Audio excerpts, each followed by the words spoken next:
Why were you ashamed of yourself like never before? When I was 12 or 13, I used to steal money from my grandma. I used to take advantage of the fact she was old and not very mobile and take money from her purse or from an envelope she kept in her wardrobe. Not huge amounts of money, perhaps £150 in total spread across a couple of years. She was the loveliest, kindest person I've ever met, and I never heard her say a bad word about anyone or complain when she was in poor health. The worst part is I think that perhaps she knew but wouldn't have said anything as she wouldn't have wanted to get me in trouble.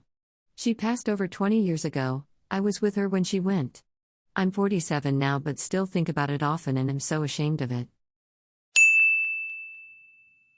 When I was a little kid, probably first grade or so, I remember being super mad at my mom for something that day. I was using a coffee can to trace for circles. I would then use the circles to make faces. Then I would color in the faces.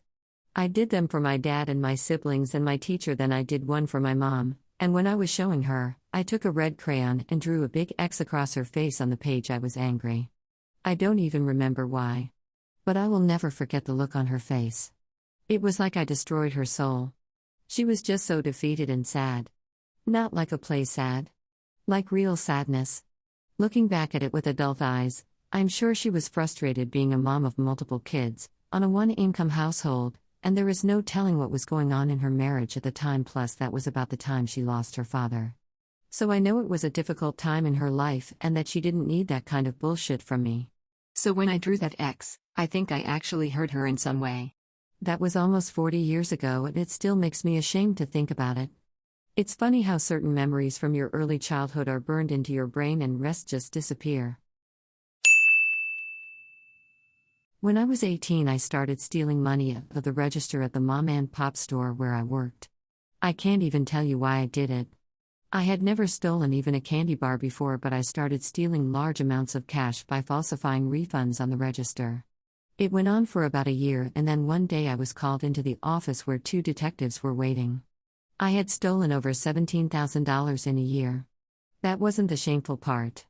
The shameful part was telling my dad that I was being charged with 7 felonies, but that if he paid the grocery store back they would drop all charges. I don't know how he ever forgave me for this.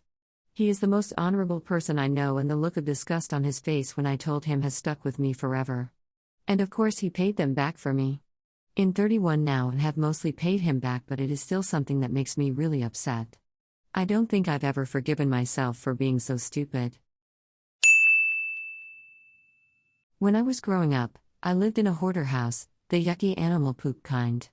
I was a kid, I had no control over my environment, so I just had to keep a low profile to not draw attention of CPS.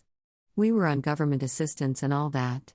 A few instances come to mind. In high school I was a lunch ticket kid, meaning I was on a program where I got free school lunches. On Mondays before first period, I'd go to the cafeteria to collect my week's worth of lunch tickets. It was always the same lunch lady who passed them out.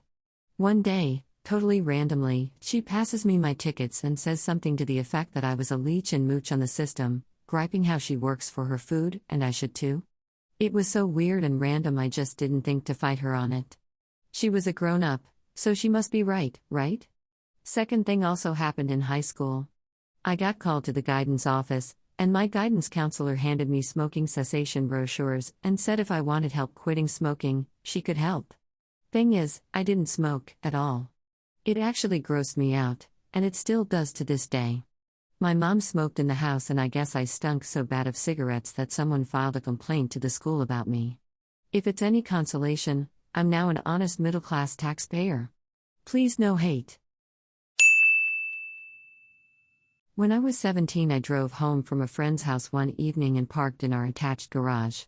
I had not been drinking, but being a scatterbrain, I forgot the keys in the ignition and the car was on. It ran all night, pumping carbon monoxide into the house where I lived alone with my mom.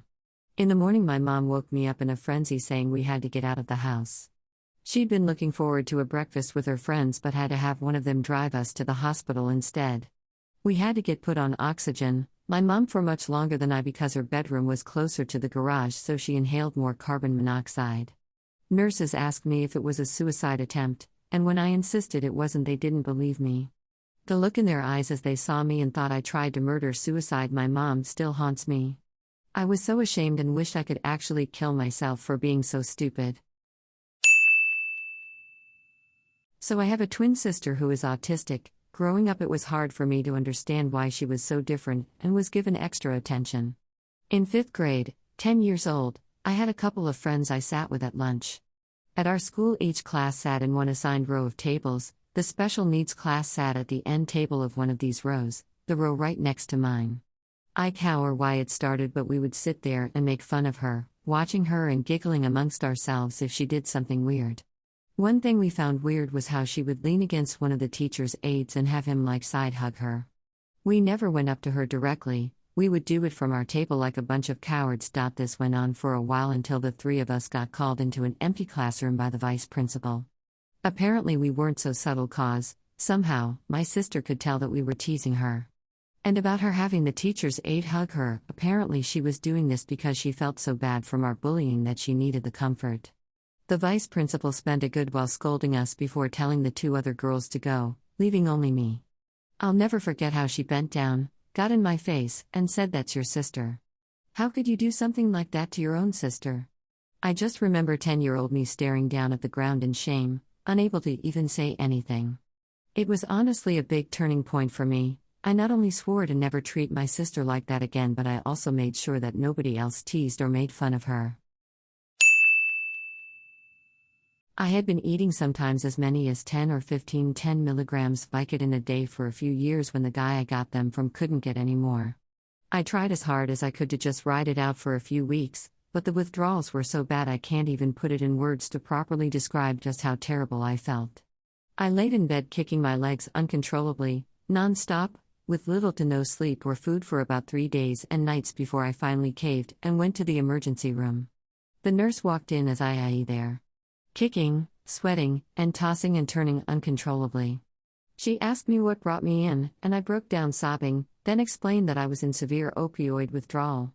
I was expecting her to judge me harshly or be cruel about it, but when her eyes teared up and she assured me that she was going to make me feel better, I cried even harder. I was so embarrassed and ashamed for everything. For what I had done to my brother and sister-in-law, for how I had ignored my wife's pleas for me to stop, and for how I had let myself get into the situation in the first place. They gave me a few tabs of Suboxone and a follow-up appointment to get into a president program. I'm a very lucky man for many reasons, but the biggest one is that my wife stayed by my side through all of that. This all happened before we were married, so she could have walked away any time, but she didn't. We've now been married for over 5 years, together for 14, she's a stay-at-home mom and I have a really good job in the trades. I have been clean ever since getting off of Suboxone 2 years ago.